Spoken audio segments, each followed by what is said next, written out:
In this video, I'm going to teach you how to see the friend request you sent on Roblox in 2022. It's a very quick and easy process, so make sure to follow along. Now, to see the friend requests you have sent on Roblox, all you have to do is either use the Roblox Player desktop app or the Roblox website.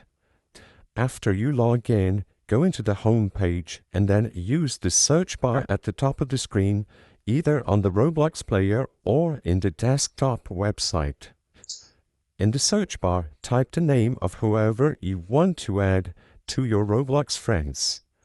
After you search for them, click on the People tab at the right side.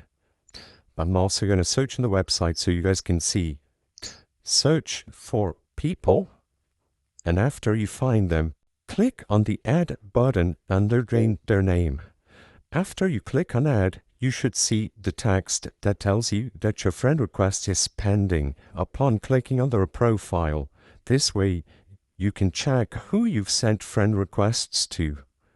After they accept the request, you can go back to the home page and click on Friends to see everyone who accepted your friend request.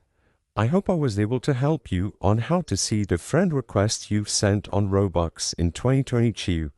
If this video helped you, please be sure to leave a like and subscribe for more quick and easy tips. Thank you for watching.